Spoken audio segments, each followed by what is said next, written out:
নমস্কার, আমি মৌমিতা। আমার কবিতা পাঠ চ্যানেলে আমার সকল শ্রোতা বন্ধু এবং দর্শক বন্ধুকে আন্তরিক শুভকামনা জানিয়ে আজকের গল্প পাঠ শুরু করছি। আজ আমি আপনাদেরকে পড়ে শোনাবো সুনীল গঙ্গোপাধ্যায়ের লেখা এখানে খুব সুন্দর ছোট গল্প। গল্পের নাম মধ্যবিত্ত। শুনতে থাকুন আজকের গল্প মধ্যবিত্ত। সকালবেলায় দুধটাও বাড়ির ঝি এনে দেয়। অত ভোরে বিছানা ছেড়ে উঠতে ইচ্ছে করে না শুভেন্দুর। আগে রেবা নিজেই যেত। ছেলে মেয়েদের হাত ধরে বেড়াতে বেড়াতে গিয়ে বোতল দুটো হাতে নিয়ে ফিরত। কিন্তু ছেলে মেয়ে নিয়ে রেবা রোজ রোজ দুধের লাইনে দাঁড়াবে, এটাও শুভেন্দুর পছন্দ নয়। অথচ আপত্তি তোলারও উপায় নেই, তাহলেই রেবা ঝংকার দিয়ে উঠবে, অতই যদি তোমার তবে দুটো ঝি চাকর রেখে দাও না। চা মুখের কাছে না ধরলে তো বিছানা ছেড়ে উঠতে পারেন না বাবু। ও বাড়ির সাবিত্রী একদিন নিজেই বলেছিলেন, আমার ঝিটা তো রোজই দুধ আনতে যায়, তোমারটাও সে এনে দেবে রে বা। ছেলে মেয়ের সংসার নিয়ে রোজ রোজ কি সকালে বেরোনো যায়? শুভেন্দু বেঁচে গেছে, রেবাও খুশি। কিন্তু তাই বলে মাসের পর মাস এরকম উপকার তো নেওয়া যায় না। প্রতিদান হিসেবে শুভেন্দুও কিছু কিছু উপকার করে দেয়। ব্ল্যাকে চাল কিনতে যাবার সময় শুভেন্দু ও বাড়িতে জিজ্ঞেস করে যায়, আপনার চাল লাগবে নাকি বৌদি? আমি তো যাচ্ছি। সাবিত্রী খুশি হয়ে বলে ওঠে, খুব ভালো হলো, আমার জন্য 8-10 কিলো আতপ চাল যদি পান আনবেন তো। আমার খুড়ি শাশুড়ি এসে 10-15 থাকবেন। আতপ চাল না পেলে মহা বিপদ হবে তখন। একেই তো সুচি ভাই। শহরতলির বাজার থেকে নিজেদের জন্য 4 কিলো চাল কিনল শুভেন্দু। মাঝেই ফিরত, কিন্তু সাবিত্রীর 10 কিলো চালের জন্য তাকে রিক্সা নিতে হলো। কিন্তু রিক্সা ভাড়াটা আর সাবিত্রীর কাছ থেকে চেয়ে নিল না। মাঝে মাঝে ও বাড়ির বাজারও করে দেয় শুভেন্দু। অজিতের প্রায় নাইট ডিউটি থাকে, তখন আর তার বাজার করবার সময় থাকে না। একসঙ্গে 2-3 দিনের বাজার করে রাখে। তাতে টাটকা মাছ খাওয়া হয় না, ডিম দিয়ে চালাতে হয়। ডিম আবার সাবিত্রীর পছন্দ নয়, ঝিকে বাজারেও পাঠাতে পারে না বিশ্বাস করে। বাজারে থলি হাতে শুভেন্দুকে যেতে দেখে একদিন সাবিত্রী জানলা দিয়ে ডেকে বলেছিল, ঠাকুরপো, বাজারে যাচ্ছেন? আমাদের জন্য কিছু টাটকা মাছ পেলে আনবেন তো। টাটকা পোনা পেলে 8 কিলো নিয়ে নেবেন। তারপর থেকে শুভেন্দু নিজেই প্রায় জিজ্ঞেস করে যায়। একটা 1.5 কিলোর আস্ত কাতলা মাছ কিনে ফেললো শুভেন্দু। আস্ত মাছ, তখনও কানকো নাড়াচ্ছে। কিন্তু মাসের 22 তারিখে এতটা মাছ শুধু নিজের কেনার বিলাসিতা করবার উপায় তার নেই। সাবিত্রীদের জন্য আর অন্য কোনো মাছ কিনল না, এটাই দুজনে ভাগ করে নেবে ঠিক করে নিল। বাজার থেকে ফেরবার পথে সাবিত্রীদের বাড়ি আগে পড়ে। শুভেন্দু অন্যমনস্কভাবে গলি দিয়ে ঘুরে আগে নিজের বাড়িতেই এলো। রেবাকে বলল, মাছটাকে সমান দুভাগে ভাগ করে দাও, সাবিত্রী বৌদিকে অর্ধেকটা দিয়ে আসি। মাছ দেখে রেবা খুশি, কিন্তু ভাগ করা এক ঝামেলা। বটিটায় ভালো ধার নেই। তাছাড়া লেজা মুড়ো শুদ্ধ কি আর সমান ভাগে ভাগ করা যায়? রেবা খুঁতখুত করে। শুভেন্দু উদারভাবে হেসে বলে, আরে সবগুলো টুকরো করে তারপর গুনে গুনে ভাগ করে দাও দুভাগ। অত চুলছেরা হিসেব তোমায় কে করতে বলেছে? হাতে ছাই মেখে রেবা মাছ কুটতে বসে। মোড়াটা টেনে নিয়ে তার উপর বসে শুভেন্দু, দেখতে থাকে। ঝটপটে তাজা মাছটাকে ধরে রেবা একেবারে মুন্ডুটা কেটে দেয়। টাটকা লাল রক্ত গড়াতে থাকে বটিতে। দেখতে শুভেন্দুর বেশ ভালো লাগে। এই মাছের তেলটা কি করব? তুমি তো তেল ভাজা খেতে ভালোবাসো, তেলটাও দুভাগ করব? রেবা জিজ্ঞেস করে। শুভেন্দু 2-1 মুহূর্ত চিন্তা করে, অঙ্কের হিসেব মেলাবার ভঙ্গিতে। তারপর বলে, কাটা মাছ কিনলে তাতে তো আর তেলটা ওজনে ধরে না।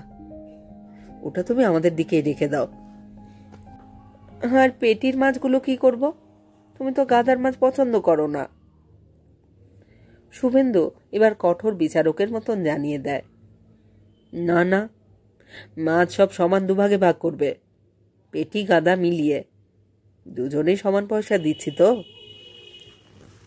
কিন্তু মোড়োটা দুভাগ করবার সময় নোহতা বটিতে দুটো টুকরো বেশ উল্লেখযোগ্যভাবে ছোট বড় হয়ে যায়, এবং বড় টুকরোটাই যখন রেভার নিচেদের ভাগে রেখে দেয় তখন শুভেন্দু আপত্তি করে না, বরং শুভেন্দু গোপনে বেশ খুশি হয়ে ওঠে। রেভার সঙ্গে চোখাচোখি হতেই দুজনেই গোপন চুক্তির হাসি হাসে। নাও দাও, বৌদিদের থলেতে ওদের ভাগটা ভরে দাও। একই পাড়ার একই রাস্তায় কিছুটা ব্যবধানে এদিকে ওদিকে দুজনের বাড়ি, দুজনেই ভাড়াটে। একদিন রাস্তায় মুখোমুখি হতে অজিত বলেছিল, চেনা চেনা মনে হচ্ছে, ঠিক কোথায় যেন দেখেছি আপনাকে। শুভেন্দুর স্মৃতিশক্তি বেশ প্রখর। সে বলল, তোমার নাম তো অজিত, সেই সুরেন্দ্রনাথ কলেজে 1952-53।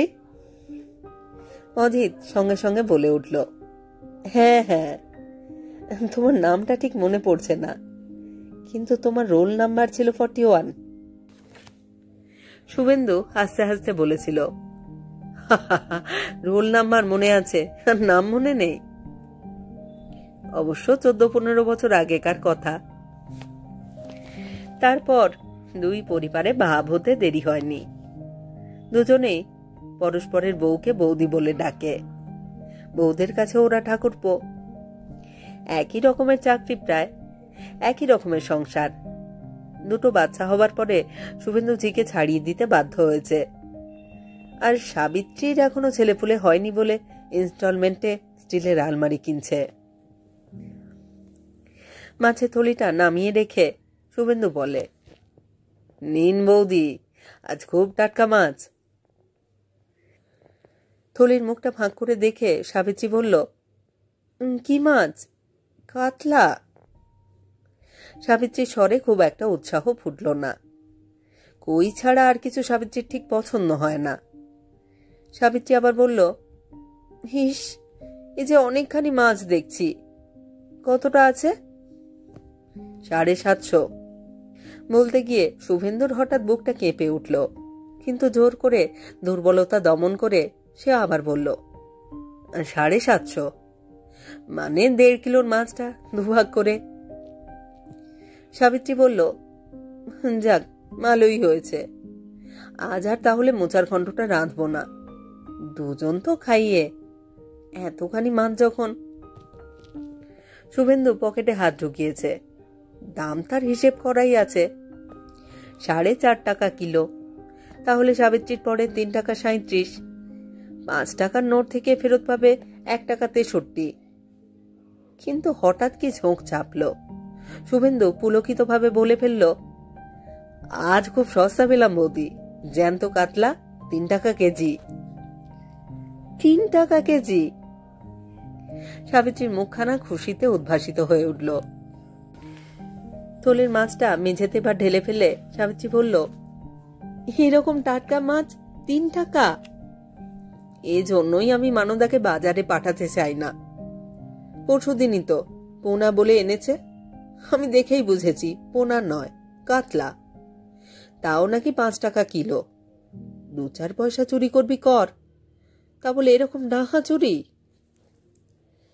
শুভেন্দু উপভোগের হাসি হাসতে হাসতে বলে, একটু আদ্র চুরি না করলে ওদেরই বা চলবে কি করে বলুন বৌদি? সাবিত্রীর আকস্মিক খুশি মুখখানা শুভেন্দু চোখ ভরে দেখে। নিজেকে বেশ একটা কীর্তিমান মনে হয় তার। বাজারে একটা চেনা মাছওয়ালা তাকে কিরকম খাতির করে, এবং কোনো দিন পচা মাছ দিতে সাহস করে না, এই ধরনের একটা গল্প শুরু করে। এবং গল্পের ফাঁকে মা পকেট থেকে নিজের পয়সা তুলে সাবিত্রীর ফেরত পয়সায় ভরে দিতে তার কোনো গ্লানি হয় না, শুধু একটু খচখচ করে।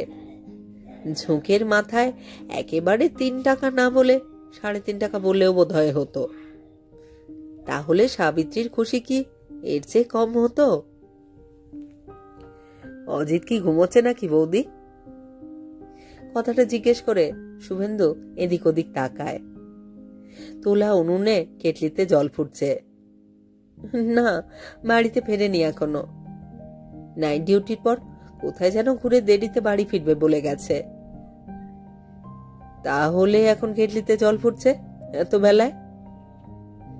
সকাল থেকে চা খাইনি, বানাচ্ছি, আপনি খাবেন? শুভেন্দু আরাম করে বসে। চিনির খুব টানাটানি, এবার তাই সকালে 1 কাপের বেশি চা দেয় না আজকাল। একদিন খুব পিড়াপিড়ি করতে বাতাসা দিয়ে চা বানিয়ে দিয়েছিল। সাবিত্রী বৌদি অনেক শৌখিন, উনি চিনি ছাড়া চা খান না। 3 টাকা 3.5 টাকার অস্বস্তিটা শুভেন্দুর অনেকখানি কেটে যায়।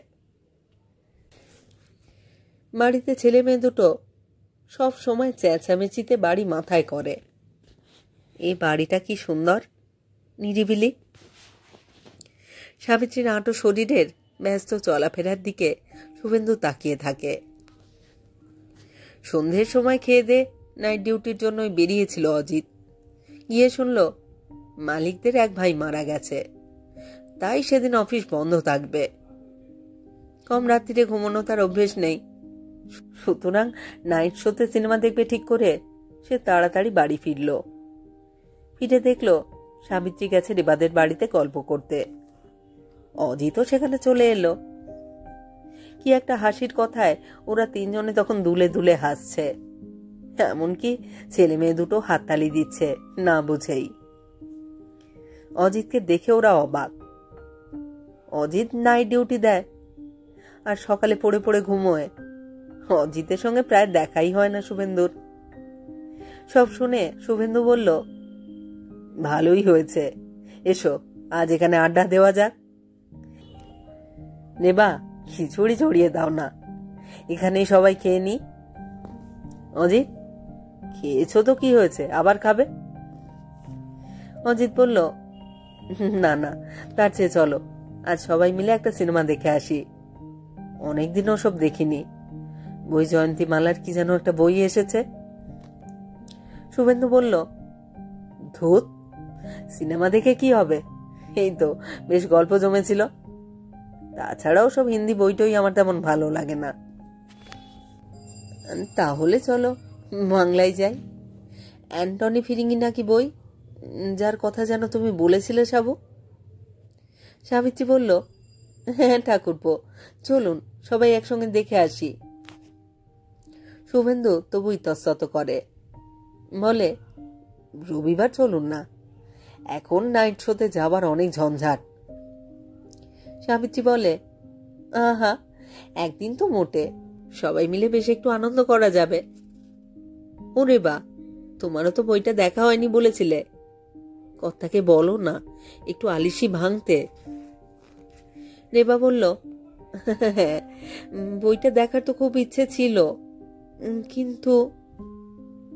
রেবা আর চোখে স্বামীর দিকে তাকিয়ে কোনো বার্তা পাবার আশা করে। অজিতের খুব উৎসাহ, সে সিনেমা দেখবেই আজ, কিন্তু শুভেন্দু আর রেবার একসঙ্গে যাওয়া সত্যিই খুব অসুবিধে। সন্তু মান্তু কার কাছে থাকবে, ওদের সঙ্গেও নিয়ে যাওয়া যায় না, রাত জাগার অভ্যেস নেই, ওরা একেবারে ঘুমিয়ে কাদা হবে। শেষ পর্যন্ত সাব্যস্ত হলো রেবা যাবে ওদের সঙ্গে, শুভেন্দু ছেলে মেয়েদের নিয়ে বাড়িতেই থাকবে। অজিত আর সাবিত্রী চলে গেল। সাবিত্রীর তো কাপড় বদলাতে হবে। ছেলে মেয়ে দুটোকে তাড়াতাড়ি খাইয়ে শুইয়ে তারপর রেবা নিজের সাজ পোশাকে মন দেয়। ইদানিং গায়ে একটু মাংস লাগায়, ব্লাউজগুলো ছোট ছোট হয়ে এসেছে, তলপেটও খানিকটা উঁচু উঁচু, শুধু সায়া পরা। এই অবস্থায় কেউ দেখলে ভাববে বুঝি এবার আবার শিগগিরই ছেলে মেয়ে হবে। কিন্তু রেবা আর ওসবের মধ্যে যেতে চায় না। দুটো বাচ্চা হবার পর ব্রেসিয়ার পরা একরকম ছেড়েই দিয়েছিল রেবা। আজ আবার তরঙ্গকুলে একটা বার করল। শুভেন্দু খাটের উপর বসে অন্যমনস্কভাবে কি যেন একটা বই পড়ছে। রেবা কাছে এগিয়ে এসে বললে, এই শোনো। বই থেকে মুখ না তুলেই শুভেন্দু বলল, কি? বলো বলো। বলছি, অজিত ঠাকুরপোকে আমার টিকিটের দামটা দিয়ে দেব। অজিত কি তাই নিতে চাইবে? বারে, আমার লজ্জা করে। অন্য কেউ টিকিট কাটলে আমার অস্বস্তি হয়। তুমি বরং না করে দিলেই পারতে। আহা, অজিত অত করে বলছিল। যাও না, কি হয়েছে তাতে? তুমি বরং এক কাজ করো, গাড়ি ভাড়াটা দিয়ে দিও।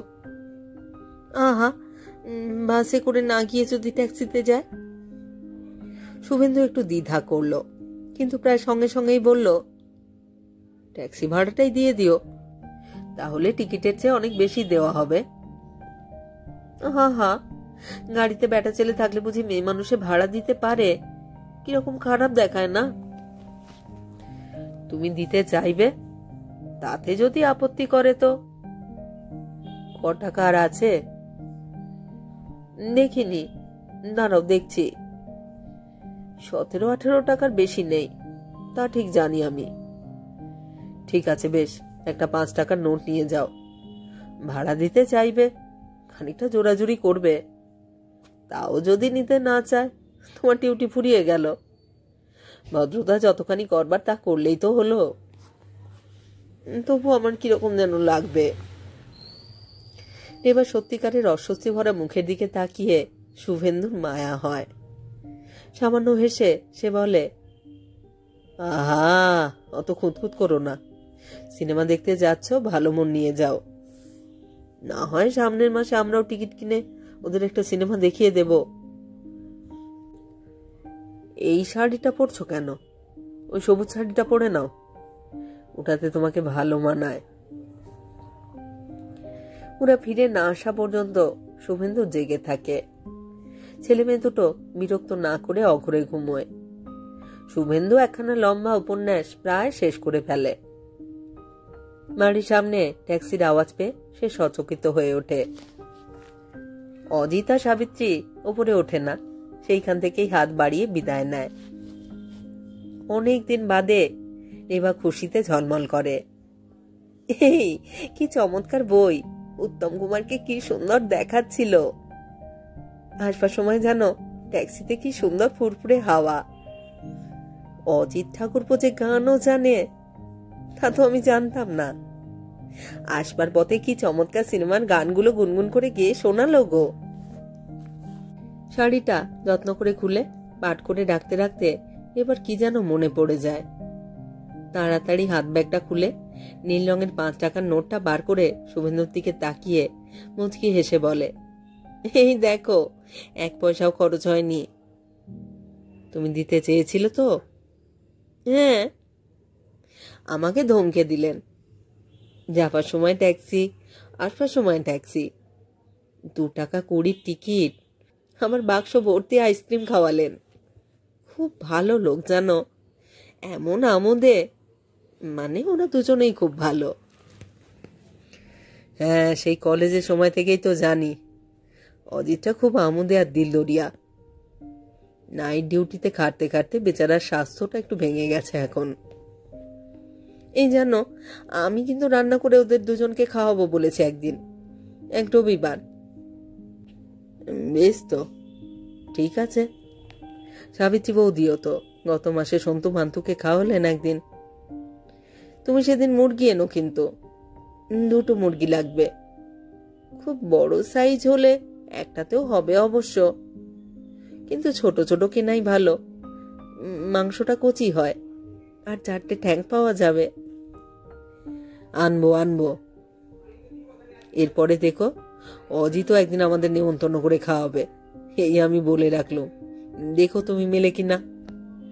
ওর স্বভাবই এইরকম, জানি তো। সাবিত্রীর ঝিটা ছুটতে ছুটতে এ বাড়িতে এসে খবর দিল, দিদিমণি অজ্ঞান হয়ে গেছে। রাত্রি 8:15 বাজে মোটে। 8 ঘন্টা আগে অজিত নাইট ডিউটিতে চলে গেছে, এখনো বোধহয় অফিসে পৌঁছয়নি। শুভেন্দু আর রেবা তাড়াতাড়ি ছুটে গেল। জি বলল, দিদিমণি হঠাৎ বাথরুমে যেতে গিয়ে কি যেন দেখে ভয় পেয়ে অজ্ঞান হয়ে গেছেন। সাবিত্রীর মুখ দিয়ে ফেনা বেরুচ্ছে। নেবার শুভেন্দু ধরাধরি করে তাকে খাটে এনে শোয়ালো। শুভেন্দুই এ পাড়ার অপেক্ষাকৃত পুরনো বাসিন্দা, তার ডাক্তারের সঙ্গে চেনা আছে, দরকার হলে ধারেও ওষুধ আনতে পারে। শুভেন্দু দ্রুত গিয়ে ডাক্তারকে ডেকে আনলো। বিশেষ কিছুই হয়নি সাবিত্রীর। শুভেন্দু ভেবেছিল অজিতের অফিসে ফোন করবে কিনা। টেলিফোন নম্বর সে জানেও না অবশ্য। তবে অজিতের অফিস সেই ক্লাইভ রোতে, বাড়ি থেকে প্রায় 1 ঘন্টার পথ। জ্ঞান ফিরে আসবার পরই সাবিত্রী টেলিফোন করতে বারণ করল। সাবিত্রী ভয় পেয়ে অজ্ঞান হয়ে গিয়েছিল। বাথরুমের জানালার পাশে সে দুটো মানুষের ছায়া দাঁড়িয়ে থাকতে দেখেছে। বিভৎস চেহারা। শহরতলির এই অঞ্চলটা সন্ধ্যের পরই বেশ নির্জন হয়ে যায়। রাস্তার আলো নিবু নিবু হয়ে চলে। বেশিরভাগ বাড়ির ঘরকন্নার কাজ মিটে যায় 8-9টার মধ্যেই। তবু কাঁচা রাত্রিরে ভূত। শুভেন্দুর ইচ্ছে না থাকলেও হেসে উঠল। বলল, বৌদি, আপনার ফিটের ব্যামো ট্যামো আছে নাকি? কোনোদিনও না। সাবিত্রীর জ্ঞান ভালো করে ফিরে এলো। হাঁটুর কাছে একটু মুচকে গিয়ে ব্যথা করছে। নেবা বলল, ভূত না হলেও চোর ডাকাত হওয়া তো বিচিত্র নয়, প্রায় তো শুনি এখানে ওখানে। শুভেন্দু বলল, এই সন্ধে রাত্রিরে চোর ডাকাত, তাদের প্রাণের ভয় নেই? আহা, দিনে দুপুরেও তো আসে। সাবিত্রী সত্যি কাতর হয়ে পড়েছে। বিছানা ছেড়ে ওঠেই না। রোগিনীর মতো শুয়ে থেকে অনর্থক অজিতের নামে দোষারোপ করতে থাকে। কি চাই চাকরি? শুধু নাইট ডিউটি আর নাইট ডিউটি। আগে তো তবু মাসে 2-1 সপ্তাহ ডে ডিউটি থাকতো, আজকাল টানা। এদেশে যেন আর কেউ চাকরি করে না। শুভেন্দুর সন্দেহ হয় কোনো একটা তুচ্ছ কারণে আজ অজিতের সঙ্গে সাবিত্রী বৌদির বোধহয় খুব ঝগড়া হয়েছে। নইলে বেশ শক্ত ধরনের স্ত্রীলোক, তার তো অকস্মাৎ ভূতের ভয় পাবার কথা নয়। তবুও সাবিত্রীর ভয় পাওয়া অসহায় মুখটার দিকে তাকিয়ে থাকতে থাকতে তার ভালো লাগে। এমনকি ছেলে মানুষের মতো ইচ্ছে হয় মুখে কালি ঝুলি মেখে সেই ভূত সেজে আবার সাবিত্রীকে ভয় দেখায়।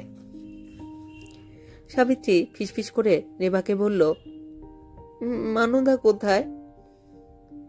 ঝি কাছাকাছি নেই। সাবিত্রী কনুয়ে ভর দিয়ে উঠে বসে, বলে, ও আরামজাদিকে আমি কালই তাড়াবো, আজ রাত্রিরেই বিদায় করব। ওকেই আমার বেশি ভয়। কেন কেন? শুভেন্দু আর রেবা দুজনেই কৌতূহলী হয়ে ওঠে। সাবিত্রী বলে, ওকে কি কোনো বিশ্বাস আছে? আজ সন্ধেবেলাতেই দেখলুম দোতলা থেকে রাস্তায় কার সঙ্গে যেন ইশারা করে কথা কইছে। রাত্রির বেলা যদি শার্ট করে কোনো গুন্ডা বদমাশকে বাড়িতে ঢোকায়, অনায়াসেই আমার গলা টিপে মেরে ফেলতে পারে না? তারপর গয়নাগাটি যা আছে। রেবা সমর্থন জানিয়ে বলে, এই জন্যেই তো আমি ঝিচাকো রাখা পছন্দ করি না। নিজের হাতে সব কাজ করব তাও ভালো, তবু সবসময় চোরের ভয়। শুভেন্দু মনে মনে হাসে।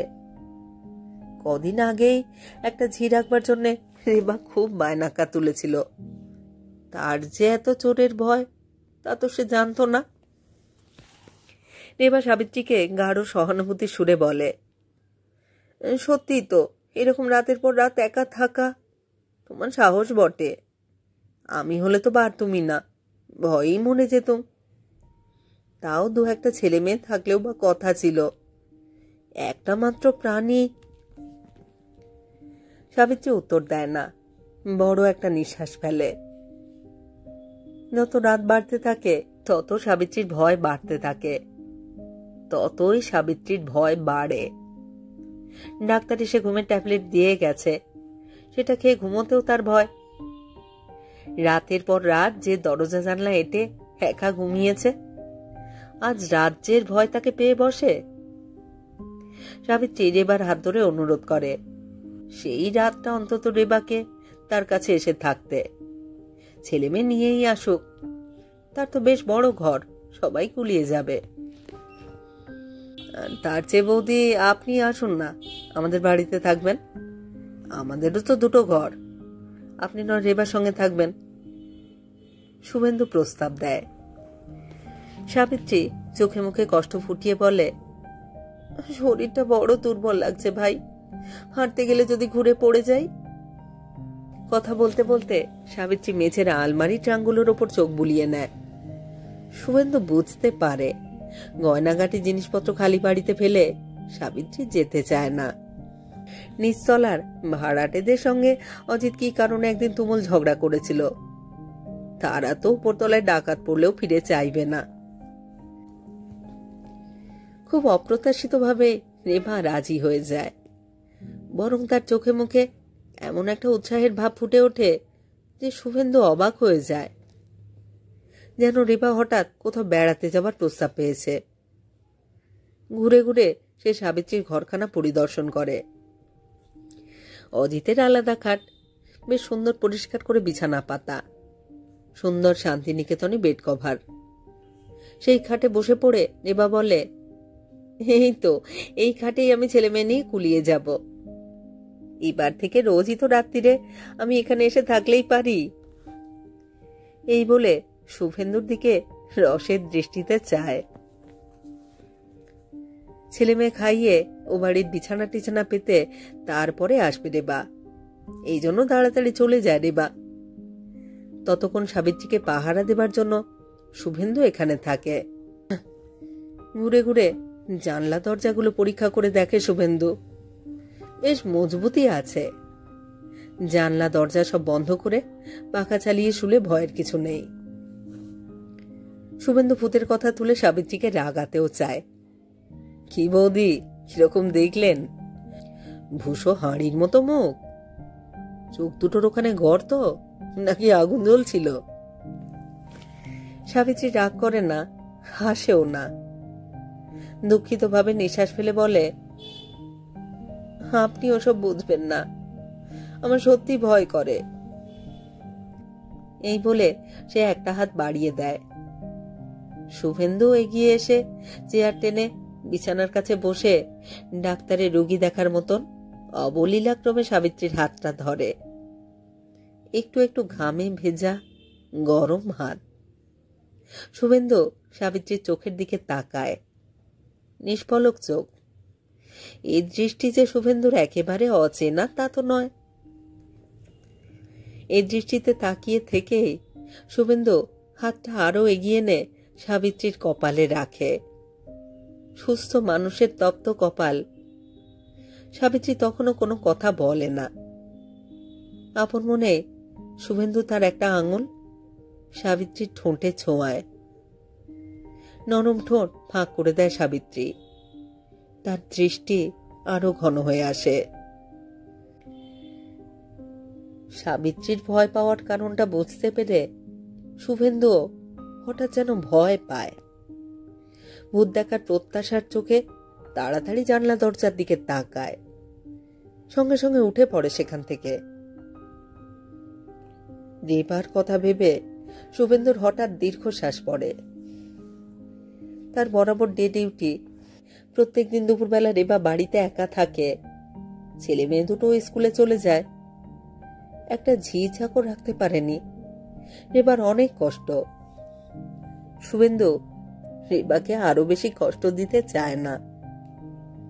ঘর থেকে বেরিয়ে বারান্দায় দাঁড়িয়ে সিগারেট ধরায় শুভেন্দু, যেন দারুণ একটা রসিকতা করছে এই ভঙ্গিতে হাসতে হাসতে বলে, শুয়ে থাকুন বৌদি, রেবা এক্ষুনি এসে পড়বে।